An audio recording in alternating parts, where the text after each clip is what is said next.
Imagine standing in front of a crowd of thousands, palms sweating, your heart pounding, and your mind racing. This isn't a nightmare, this is stage fright. But what if I told you there was a way to turn this around? In this video, I'm going to talk to you about what stage fright is and how you can overcome it. Not only that, I'm going to teach you how you can use stage fright to your advantage, so stick around.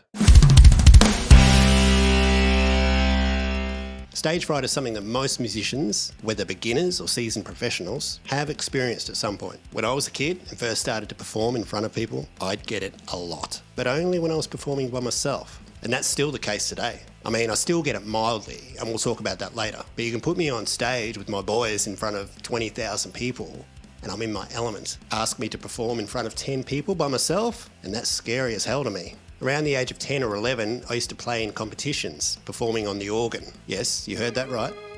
The organ. And I honestly found these competitions terrifying. I'd get there and I'd have an itinerary, so I knew exactly when it was going to be my turn. And one by one, the other kids would get up and perform, and it would get closer and closer to being my turn, and my stomach would be in knots. And I'd have nervous poos absolutely pounding at the back door, palms sweating, heart pounding, and then it was my turn. I'd make the walk through the crowd, up onto the stage, and then sit at the organ and be dead silent. All eyes on me, and then I'd start playing.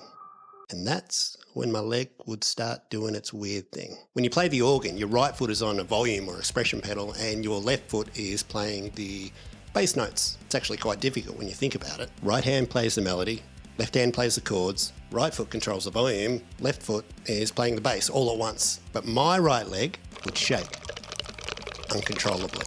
Just my right leg. So given that it was controlling the volume, my musical pieces sounded like they were running through a tremolo pedal or a rotary speaker, unintentionally. It was horrible. The strangest thing, however, was that by that stage, I no longer felt the nerves or any anxiety.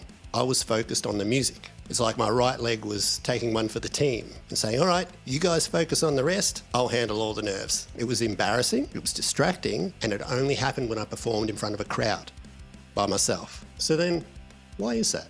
Why do we get all nervous and uncomfortable doing something that we're normally very comfortable doing? The only difference being is that now there's an audience involved. Well, without going into the science behind it, it comes down to a few things. A fear of being judged or making mistakes, not living up to the expectations of the crowd, imposter syndrome, which was a big one for me as a kid, because all these other kids I was competing against were all guns, and here I was just fooling people into believing I had half a clue about what I was doing. And all of these things are completely natural and completely normal. And there are several things you can do to help prevent stage fright from negatively impacting your performance and being that old friend that you just can't get rid of. So let's go through my top 5 ways to manage stage fright. Number 1, practice. For me, the number 1 time stage fright or performance anxiety hits me the hardest is not when I'm playing in front of big crowds, it's when I'm underprepared.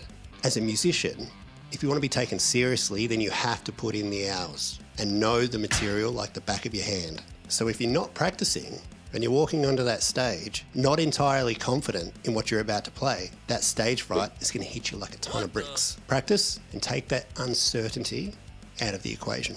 Number 2, exposure. You know, the best way to get better at doing hard things is to do hard things. This goes hand in hand with practice, but slowly expose yourself to these uncomfortable situations, like performing in front of crowds. Start off performing in front of one person and then build that up slowly over time. There's an organisation called Toastmasters that has clubs in pretty much every city all over the world, and you basically go there once a week, I think, and as a member you take turns in delivering a speech, and then the other members will put you on the spot and ask impromptu questions and then give you constructive feedback, and then you do the same for the other members, etc. I've never been personally, but I hear they do amazing things for building confidence and communication skills. Now just think for a moment how something like that could cross over and help improve your live performance. Definitely worth trying. Number 3, deep breathing. Now, this is a pretty obvious one, but when your heart is racing and you're about to walk on stage, some focused deep breathing will calm the nervous system and relieve some of that anxiety. I use an app called Paced Breathing, but there are a ton of breathing apps out there.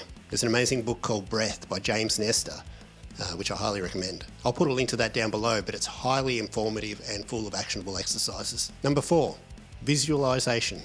Now, I'm not talking about The Secret or anything like that, but there is a reason why highly successful people, musicians, sports stars, Use visualization. I personally struggle to even say the word visualization. Visualization.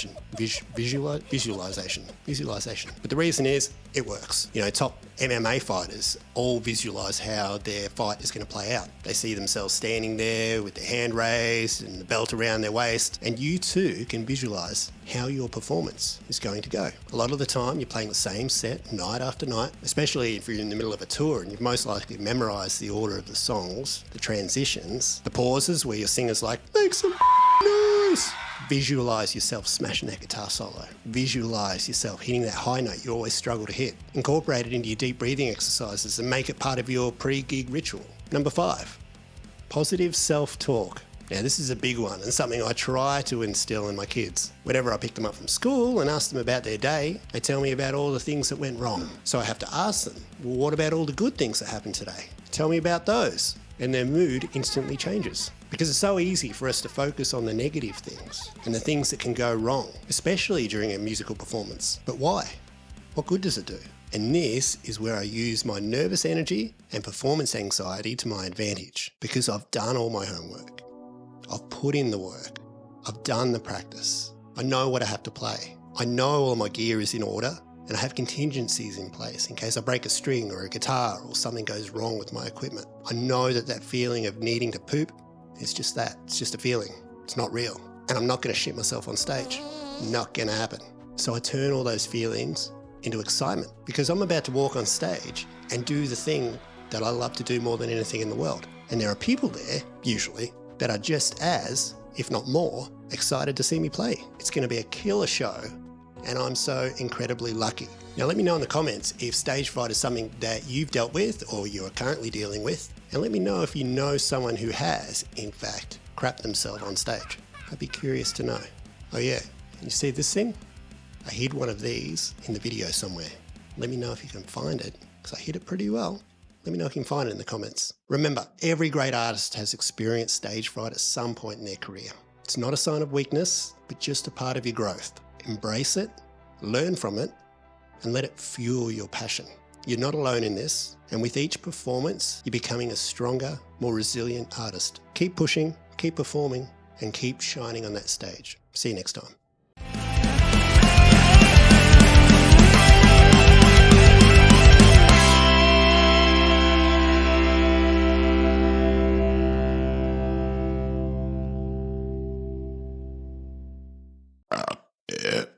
Visualize.